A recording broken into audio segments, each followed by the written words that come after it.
അടികൾ പ്രാർത്ഥിച്ചതുപോലെ നാം സഭാഭ്യ സഭാപതിഭ്യം ബോധമാണ് ശ്രീരുദ്രൻ പറയുന്നത്. സഭയ്ക്കും സഭാപതിമാർക്കും സ്നേഹം എന്നുള്ളതാണ്. അതേപോലെ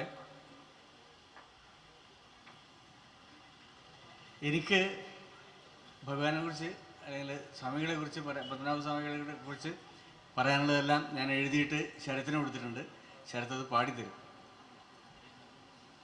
എനിക്ക് പാടാൻ വയ്യാത്തതുകൊണ്ട് ഞാൻ പാടുന്നില്ലാത്തേ ഉള്ളൂ. എന്നാലും രണ്ടുപേരും ആയിക്കോട്ടെ. നേരത്തെ പറഞ്ഞ പോലെ ഇവിടെ എല്ലാവരും കൃഷ്ണമയമാണ്, വിഷ്ണുമായ രൂപമാണ്. അതുകൊണ്ട് എങ്ങനെ ഞാൻ ഉറക്കേണ്ടു, എങ്ങനെ ഞാൻ ഉണർത്തേണ്ടു, എൻ മനസ്സിൻ അലീലയിൽ പള്ളി കൊള്ളും കണ്ണനുണ്ണി. കോടി ജന്മം കഴിഞ്ഞാലും നോൻപെടുത്ത് കാത്തിരിക്കും അമ്മ നെഞ്ചിൻ അടലോടെ അയർ പെണ്ണായി ഞാനീരിപ്പൂ. പാട്ടുപാടാൻ ഇണമില്ല, പെയ്തു തോരാൻ കണ്ണീരില്ല, മാമഴയായി നീയുണരാൻ മാമയിലായി ഞാനീരിപ്പൂ.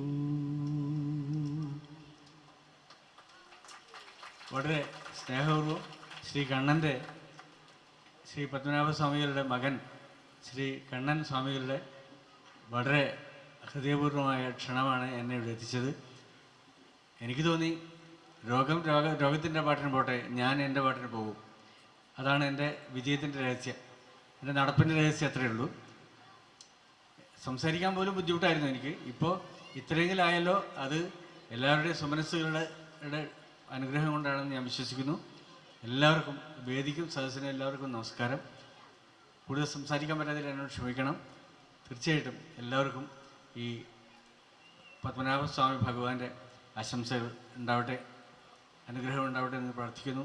സാധാരണ വടക്കേ മലബാറിൽ ഈ മനുഷ്യൻ ഈശ്വരനാവുന്നു എന്നുള്ള സങ്കല്പത്തിൽ തെയ്യം എന്ന് പറഞ്ഞ ഒരു പദ്ധതിയുണ്ട്.